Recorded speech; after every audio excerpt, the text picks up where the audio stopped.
Bienvenidos amantes de Guayaquil. En esta ocasión, Pórtico de Oro se complace en presentar al historiador don José Antonio Gómez Iturralde. Con él tendremos el gusto de hablar sobre los avatares en el desarrollo de la historia de Guayaquil. Por favor, señor Gómez, cuéntenos, ¿cómo ha sido su abanderamiento de esta lucha por presentar una objetiva historia de Guayaquil? Bueno, todo empezó, toda mi vida yo sabía que algún día escribiría un libro, pero no tenía temas. Yo no me veía escribiendo novelas románticas, de aventura, no sabía. Hasta que encontré un tema, por sugerencia de un sobrino, de hacer un libro sobre la familia Gómez, que mi tatarabuelo, el que primero llegó en 1808, de manera que no es una familia muy antigua. Era un jefe de escuadra, alférez de escuadra del regimiento de granaderos Real de Lima, que llegó en 1808.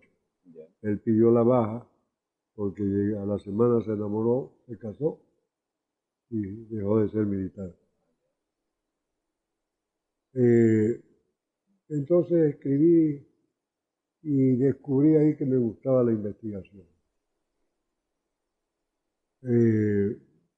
Luego yo me retiré de la Junta de Beneficencia y accidentalmente caminando por el centro comercial Albán Borja, me encontré con Guillermo Arosemena. Y caminábamos, lo conozco desde pequeño, yo era amigo de su padre.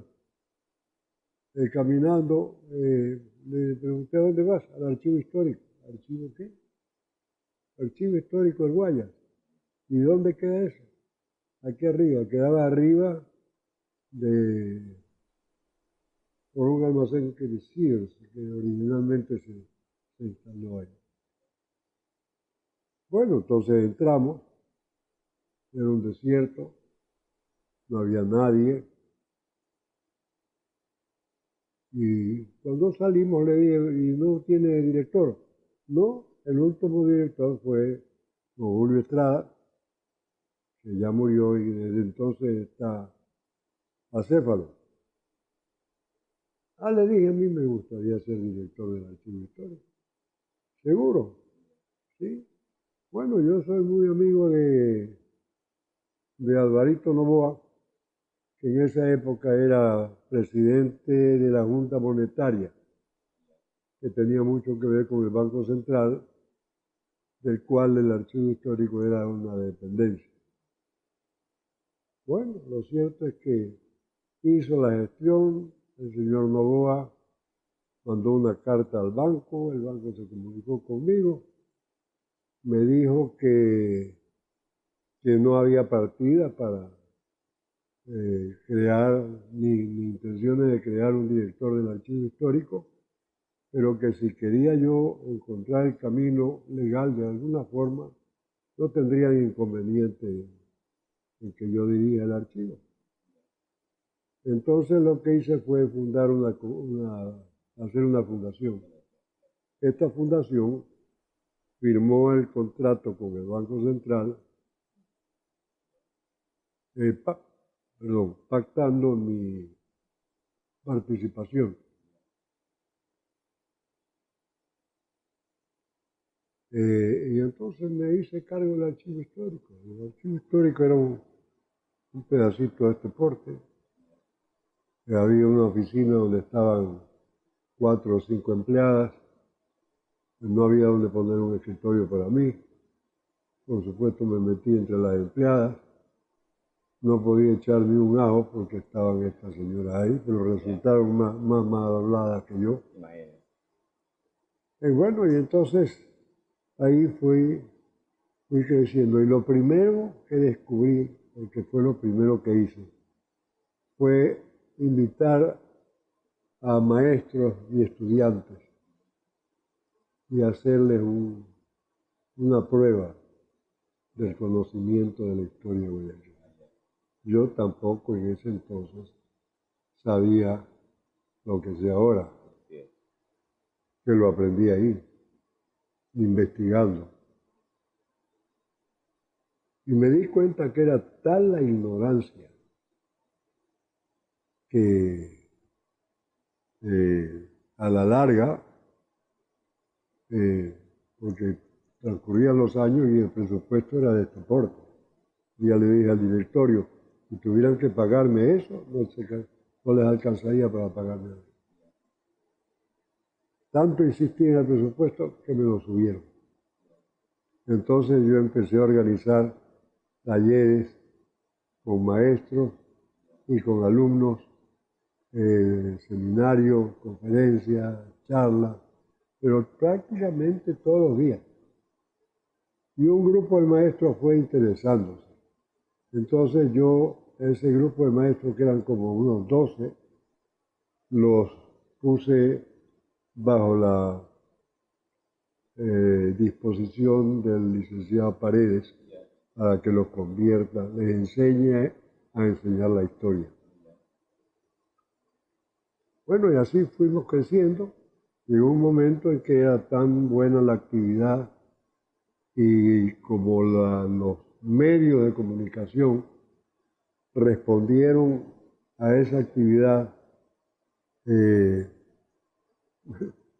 me ponían todos los días en programas de televisión, en los periódicos. Me hicieron una persona que no es que yo era un desconocido, pero tampoco así la popularidad que adquirí en el archivo histórico. ¿Más o menos en qué año fue eso? En 1997. Sí. Yo tomo posesión en enero de 1997. Después de demostrar al directorio que habían resultados, que el directorio empezó a visitarme frecuentemente y tuve una gran relación con el directorio.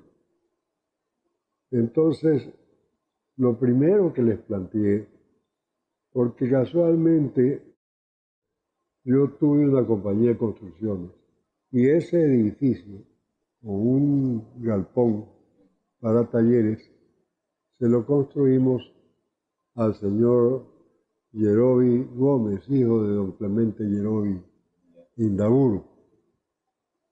Y entonces yo lo conocía muy bien, sabía que el edificio era 2 pisos y tenía uno. Entonces les pedí que me apoyen para hacer un desarrollo para crear tal como está ahora. Claro. Lo que es ahora lo hice yo. Entonces me apoyaron, pero sin problema. Yo les puse la condición: ninguna compra la hace el Banco Central sino yo. Y yo rendiré cuentas hasta el último centavo. Uno de los ingenieros que trabajó conmigo en la compañía de construcciones, que somos grandes amigos, lo llamé y le dije que si él podía construirme gratis. Dijo que sí. Qué bien. Una arquitecta joven que conocía yo, le pregunté si ella me podía hacer gratis el diseño. Me lo hizo, estuvimos ahí viendo varias, qué se necesitaba. Se necesitaba un espacio para el despacho de la bibliotecaria, una sala de lectura, un centro cerrado para investigadores, y pues oficinas de administración, una oficina para el gerente. Diseñamos un escenario con 150 sillas, me parece. Como para charlas y talleres. Bueno, en el único que no les pude ganar fue desde cuando viene la corrupción. fue en comprar los materiales eléctricos para las instalaciones. Ya. No fue posible y se lo compró en el doble de lo que me habían cotizado a mí. Pero ya contra eso no pude porque había gente adentro, especialmente el que más protestó por mi ingreso. Bueno, pero esas son casas. Lo cierto es que me instalé en ese, y verdaderamente arriba, en el segundo piso, construimos nueve aulas en donde se capacitaba a los maestros de ciencias sociales para enseñar historia. Siempre con miras a la historia de Guayaquil. Claro, exclusivamente la historia de Guayaquil, porque la historia de Guayaquil ha sido escrita, los libros de texto no han sido escritos por historiadores guayaquileños, ni nos han pedido la opinión. Acaban de sacar un libro nuevo de la historia del Ecuador. No hay guayaquileño que opine ahí. Por la Academia Nacional de Historia. No sé, pues aquí también hay academia. Sí. Academia de Historia, y yo fui miembro, pero renuncié porque renuncié. Y entonces así empezó a crecer el archivo. Hicieron, como le digo, 9 aulas con todo, con sus sillas, con el oreja esa que sirve de escritorio, silla, escritorio. Pizarrón, pues, de un material especial, acondicionadores de aire, todo muy bien equipado. Y empezaron a asistir los maestros, pero en cantidad. Ya habíamos habíamos publicado, mientras estuve yo solo, antes de que ingrese Willington Paredes, yo había reproducido 2 colecciones. Una colección que se llamaba Río Guayas, me parece, y la otra Ecuador. Eran libritos de bolsillo, buscando autores, no eran escritas por mí. Fueron corregidas por mí, pero no escritas por mí. Entonces, bueno,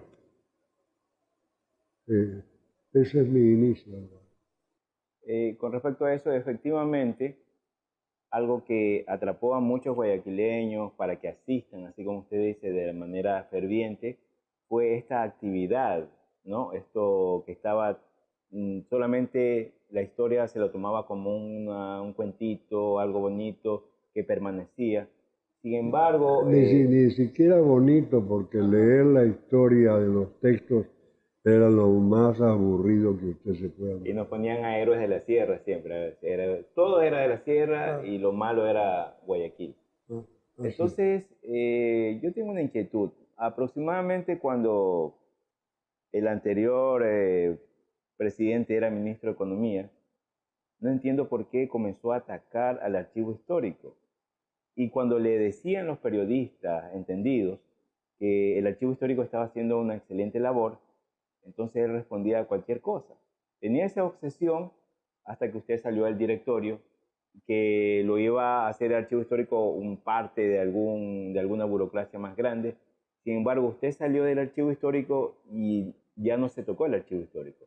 El Inclusive... señor Correa, cuando fue ministro de Finanzas, Ya. se fue a un poblado indígena y apareció en primera plana del Universo, donde yo tenía una columna, poniéndose un poncho. Y ahí ese día declaró que él no entendía por qué rayos el Banco Central tenía que dedicarse a fomentar la cultura y a defender hitos históricos.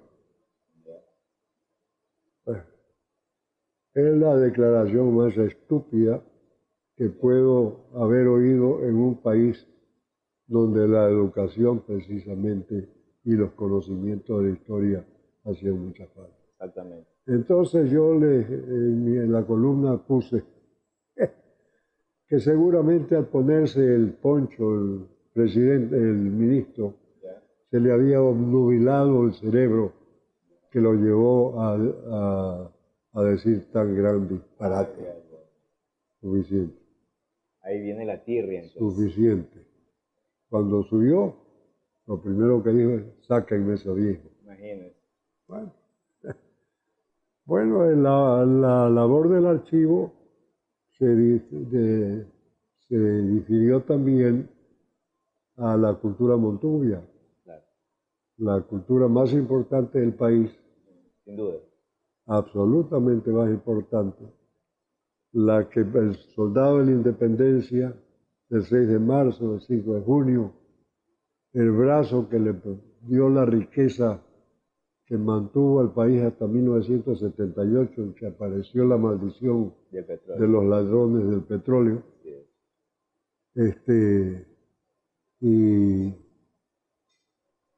Y bueno, ahí avanzamos y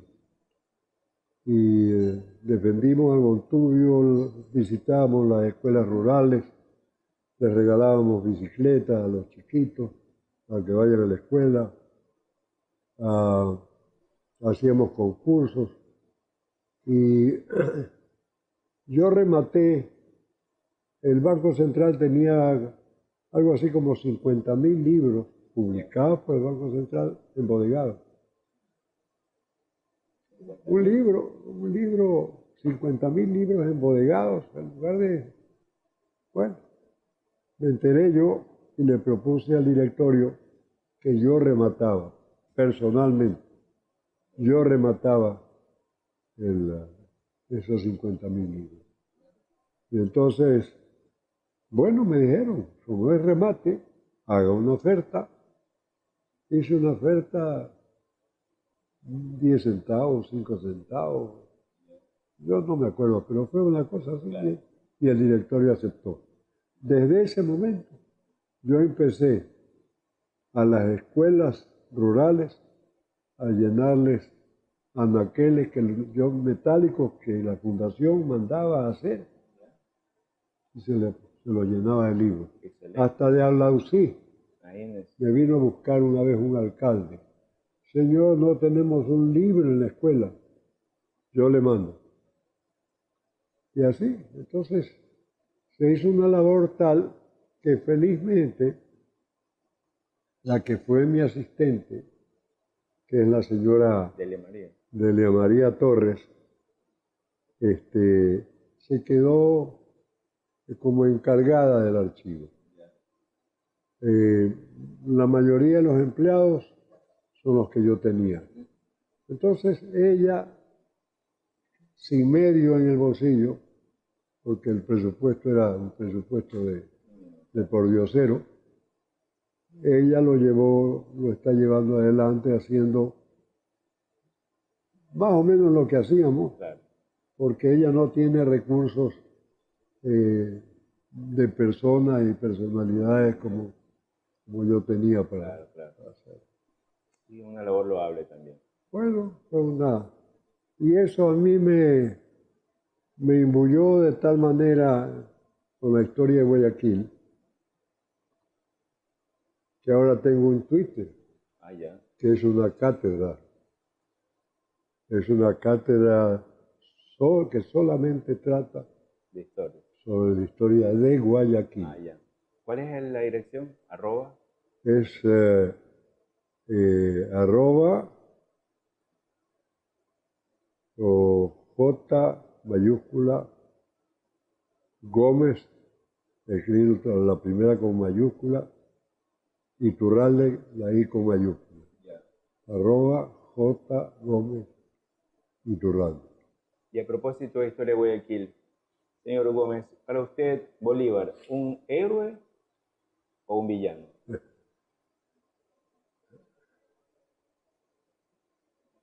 Debe calificarlo de la forma más suave.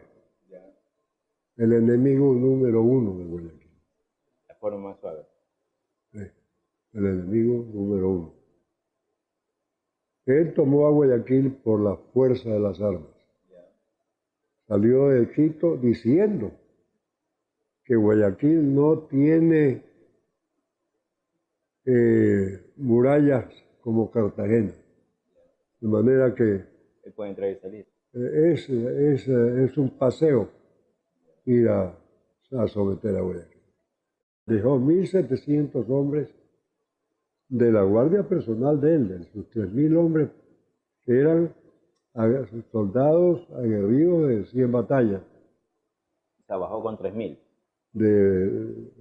Bajó con 3.000, dejó 1.700 a la retaguardia, Babahoyo. pensando que habría una reacción de los guayaquileños.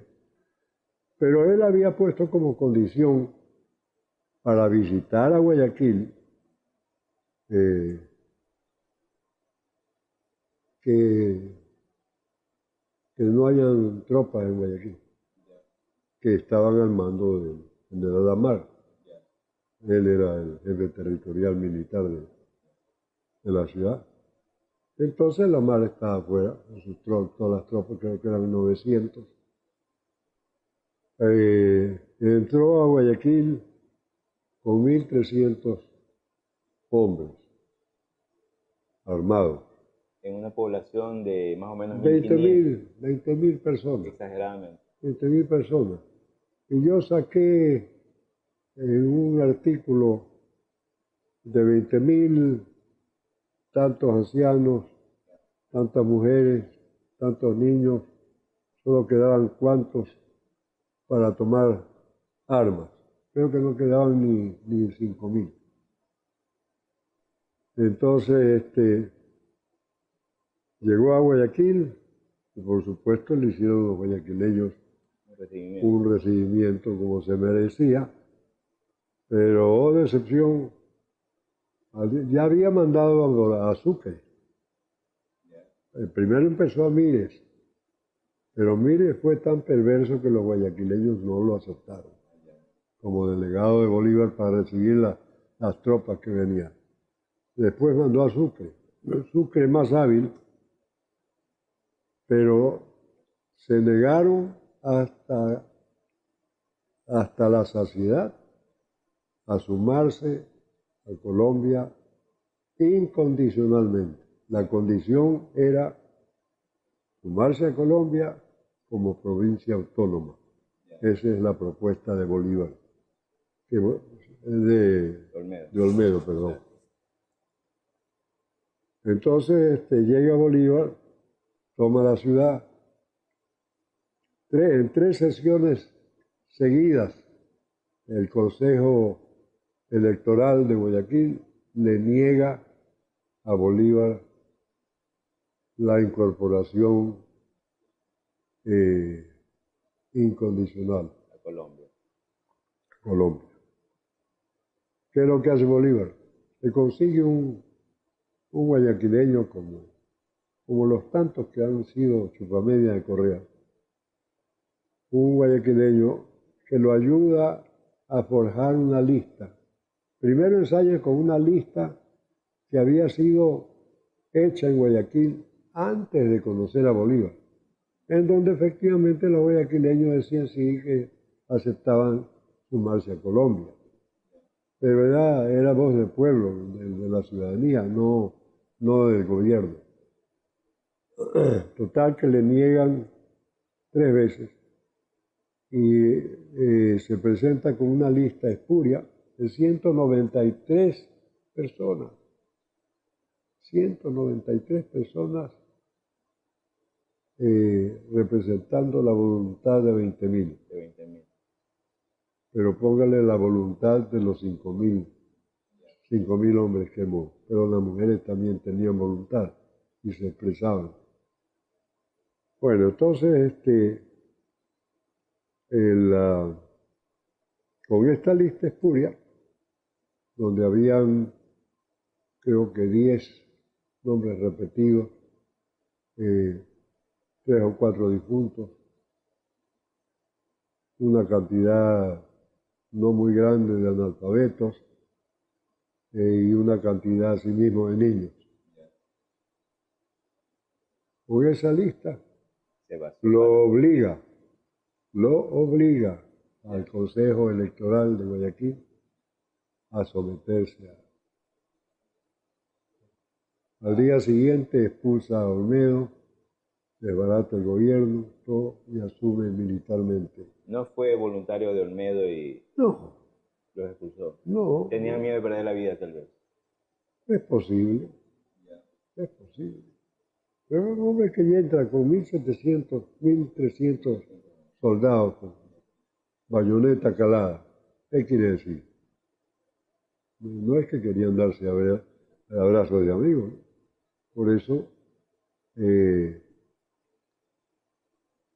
Por eso seguimos sufriendo el centralismo.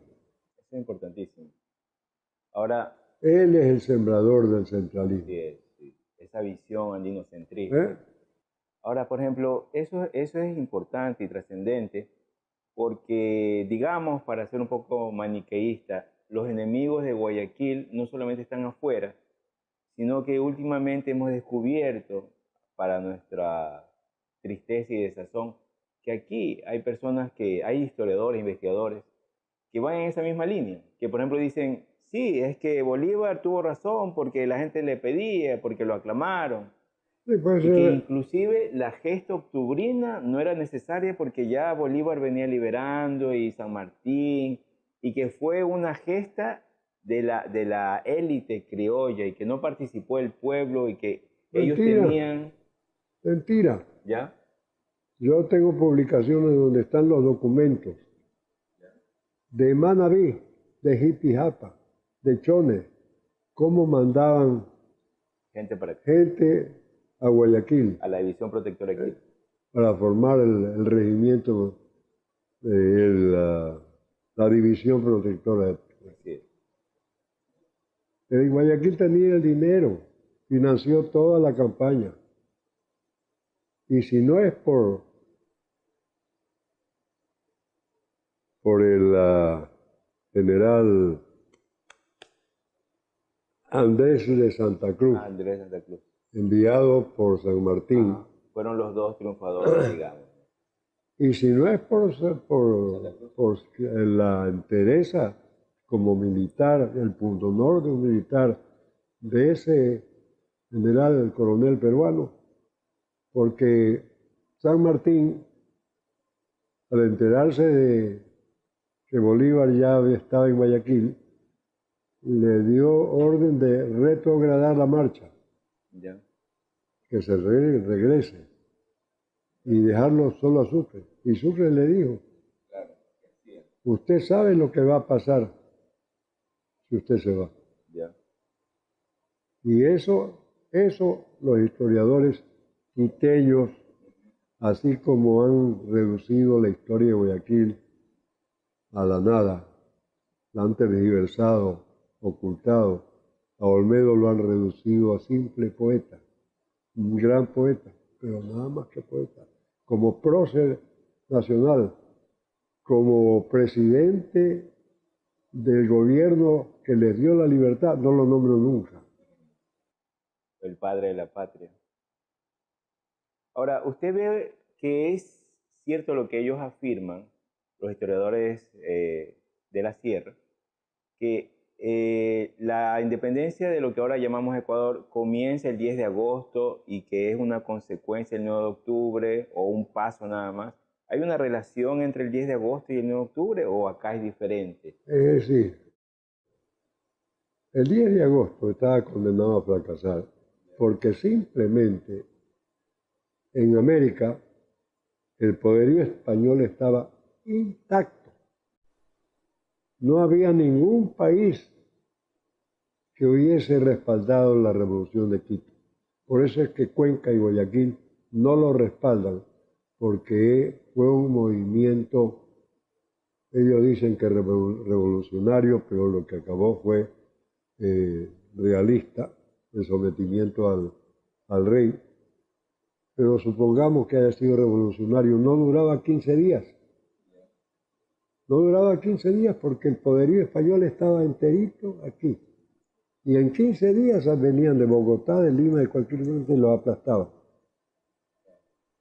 Los cuencanos y los guayaquileños no apoyamos eso simplemente porque no estaba madura la posición. A diferencia de la del 9 de octubre, que fue más estratégica. No es que fue más estratégica, sino que ya eran independientes todos los, menos el Perú. Estaba Bolívar en las fronteras del norte y San Martín había desembarcado en Lima.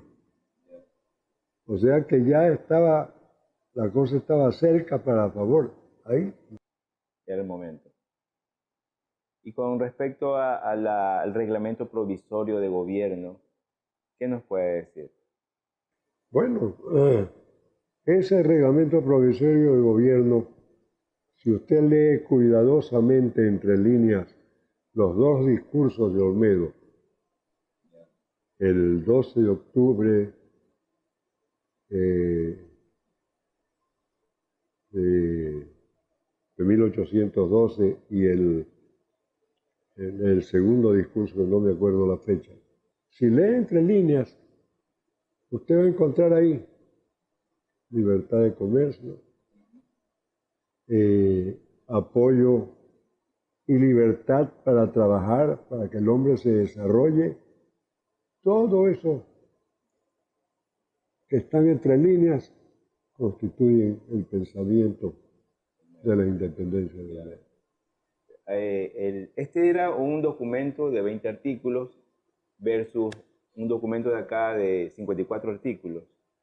¿Esa diferencia es fruto de estas ideas liberales que ya traía Olmedo, Rocafuerte y todo? Sí, mire, Rocafuerte tuvo su importancia, pero Rocafuerte no participó.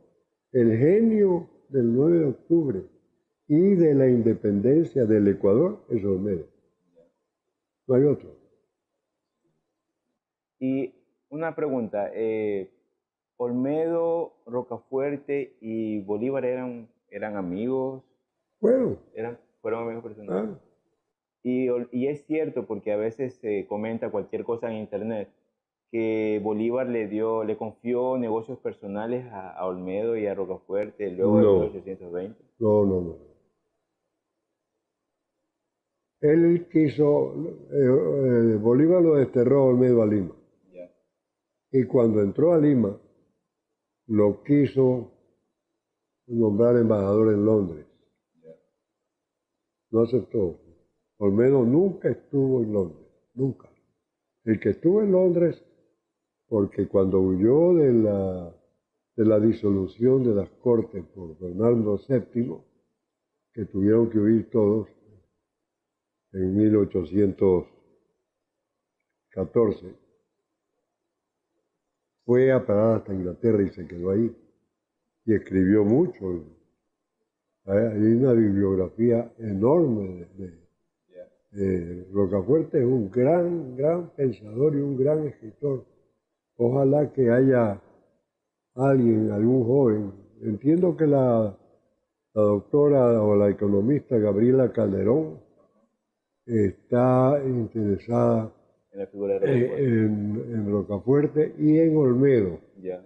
Hay un grupo de personas que yo conozco, soy muy cercano a ellas, que están preparando un libro Qué bien. sobre Olmedo. Y el Club de la Unión, que se anticipó y en homenaje al Bicentenario de Independencia está publicando una colección de unos 16 libros, todos, absolutamente todos, sobre Guayaquil. Los dos primeros tomos los hice yo, el segundo el doctor Michael Handelsman, el tercero la doctora María Luisa Laviana, el cuarto y el quinto el señor Guillermo Arosemena, el sexto vendrá el arquitecto Rafael Conte, y así hay autores guayaquileños y extranjeros. Están comprometidos con la causa de Guayaquil. ¿Cómo ve, señor Gómez, cómo ve usted el futuro de Guayaquil en la parte económica? Porque usted mencionó algo súper importante. O sea, antes la economía ecuatoriana prácticamente se basaba en lo que se producía en la costa, en la agroexportación, en toda esta dinámica, ¿no? Pero hubo un quiebre que tal vez es negativo a partir de 1972. ¿Usted cree que algún día podamos retornar con fuerza o ya el centralismo ha tomado tantas oportunidades que nosotros ya no podemos, El centralismo se opone a tres cosas, ya, que son las que dispararían a Guayaquil del futuro. ya, El puente del sur, el puerto de Pozola y el aeropuerto de Daulat. ellos hacen lo posible porque no sé por qué. Porque la aviación civil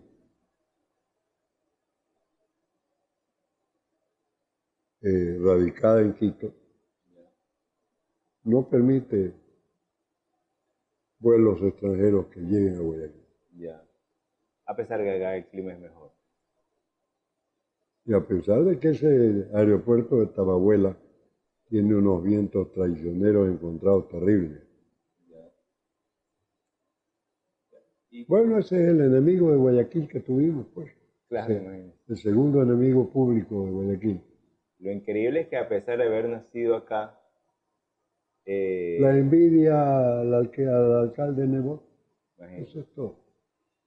pero él como que tenía una lista de resentimientos juveniles y que al Claro, llegar al poder claro. quería desquitarse, quiso desquitarse. Acomplejado, eh, muy enfermo mental. Yo creo que Guayaquil, la ciudad puerto de Guayaquil, recuperará su estatus. Es actualmente la ciudad que mueve más capital, pese a que las industrias se han instalado en Quito porque las facilidades le dan todas las ventajas para que se instalen allá, Incentivos tributarios. todo. Bueno, han hecho progresar su ciudad. Yo no soy partidario de un Guayaquil autónomo, Autónomo. no, Ya, pero sí una república federal. ya. Es bastante difícil por las diferencias económicas que hay entre los lugares donde dominan las ciudades más importantes. Hay otros que son muy pobres. Pero haciendo un buen equilibrio puede hacer. Manta es irreconocible Claro, y mueve mucho dinero. así es. El litoral en general. Cuenca, Machada, sí, el litoral siempre es litoral. Por eso yo no soy costeño. ¿Cómo se considera? Costeños son los de Santa Elena. Ya, Yo soy litoralense, ya, del litoral, qué bien. de todo el litoral ecuatoriano. Esa es mi región. ¿Usted cree que aquella frase de Guayaquil Independiente es una frase patriótica pero que añejó demasiado? ¿O ahora es el momento, ahora con la No, globalidad y no, la... no, no, no, no, ni pensarlo. El Ecuador no se puede dividir. Ya, tiene que estar unido, Sería una hecatombe. ser una catombe.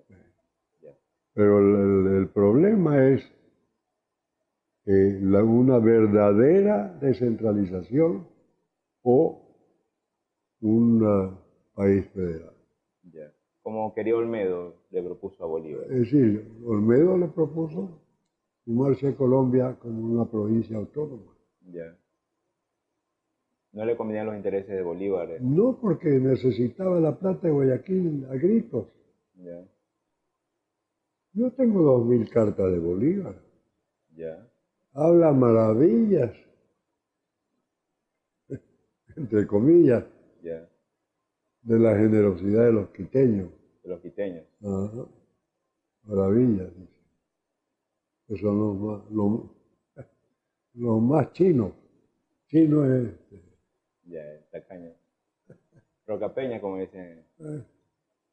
este, y yo he copiado todas las cartas de Bolívar que tratan sobre Guayaquil, sobre su entrada, que gracias a la Revolución de Octubre logra entrar Bolívar a la audiencia de Quito, porque estaba entrampado en Bomboná con un coronel García que estaba en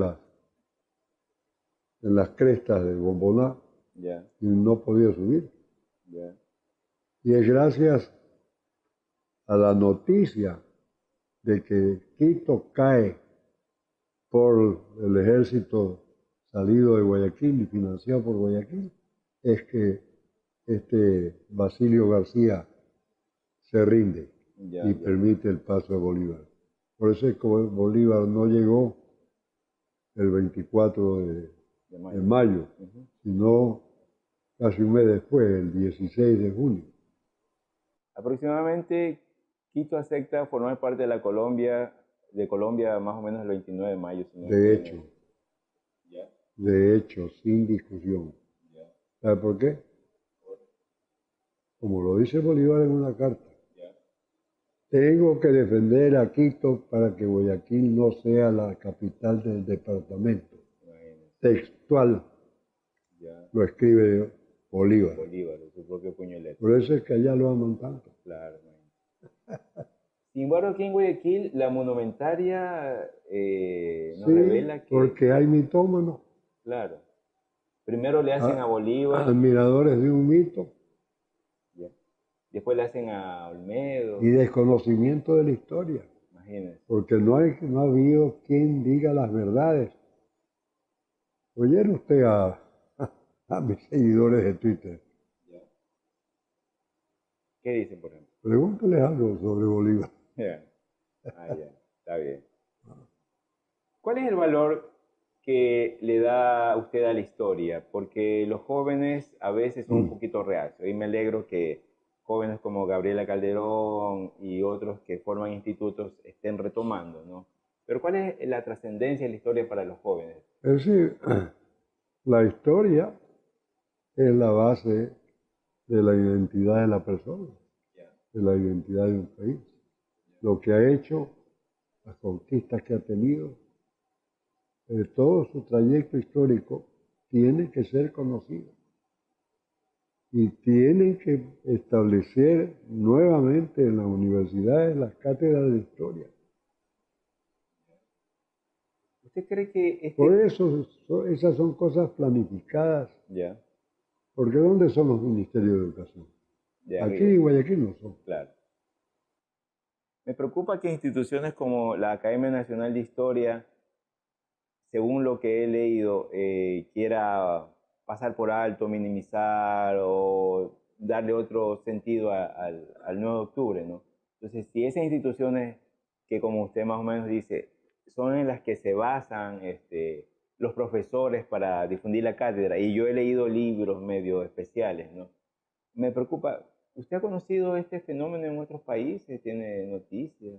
Sí, bueno, entre España y Barcelona es casi una réplica copiada por nosotros. Pero no, el centralismo es excluyente Ya, y diluyente de la nacionalidad. sí, Mientras exista ese grado de centralismo, no solamente en las altas esferas, sino el burócrata, el que tramita, el que entorpece, el que mete a los cajones, ese Ese es el peor centralista, el enemigo más grande que en Quito tenemos los guayaquileños.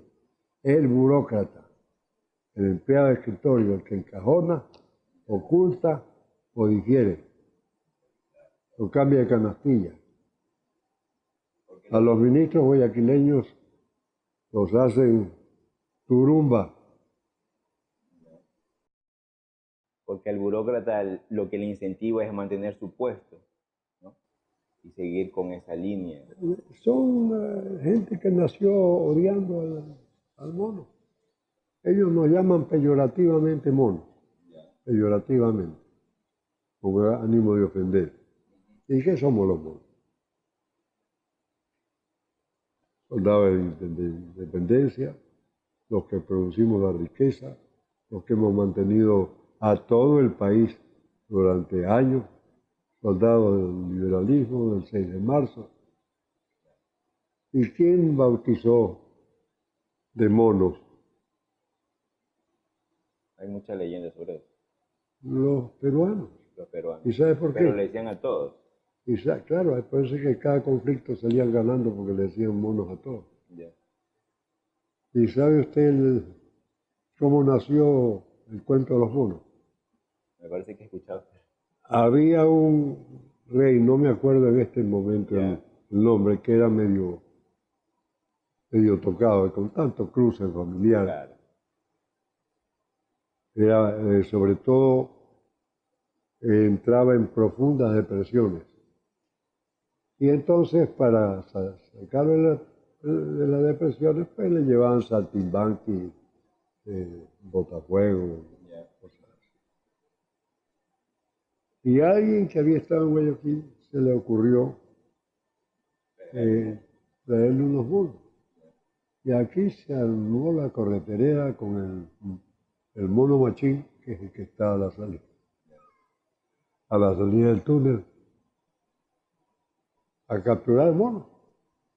Se había escapado. Salieron los monos para España y llegaron a Madrid. ¿Cuál fue el comentario? Digan. Es el mono de Guayaquil. Llegaron los monos de Guayaquil. Yeah. Nos quedamos con monos en España. Yeah. De ahí pasó al virreinato del Perú y de ahí a la audiencia de Quito. De Quito, claro. Y ahí nos quedamos con eso. El guayaquileño que se ofende porque le digan mono no tiene idea de la historia del mono. Claro.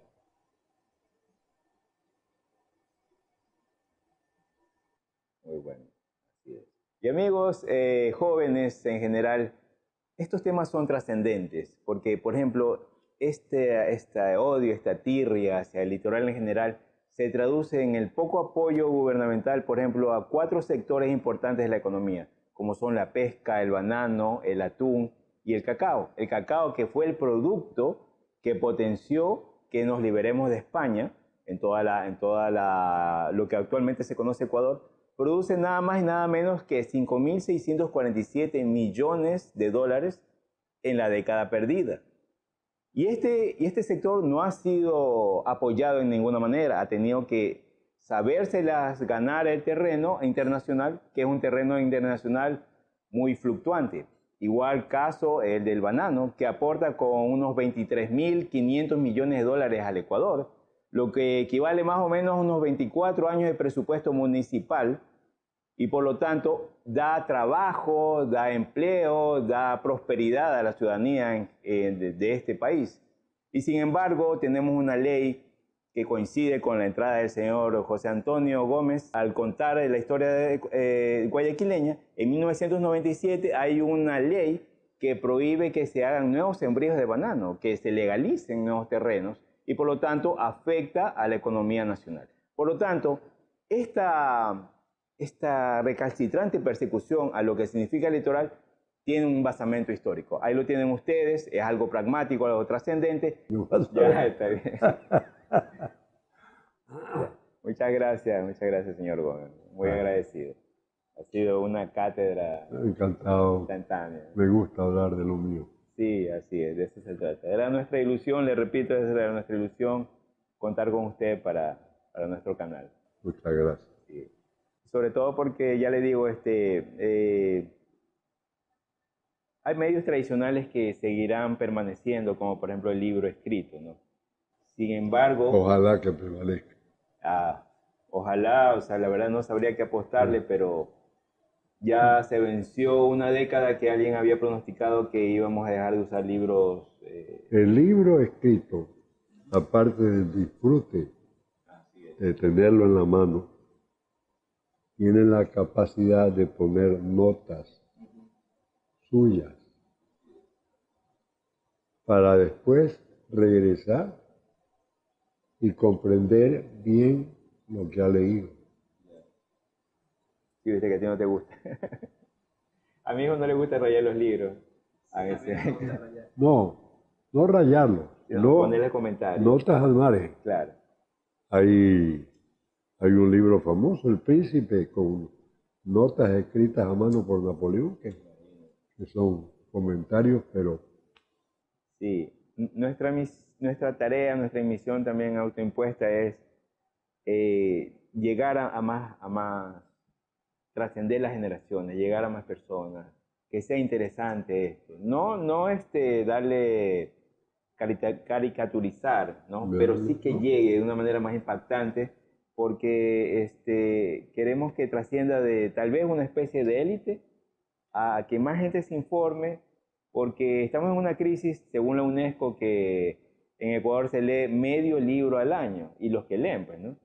Entonces cuando imagínense. yo era estudiante del Vicente Rocafuerte, había que leer un mes, Un uno al mes, mes, ya uno al mes.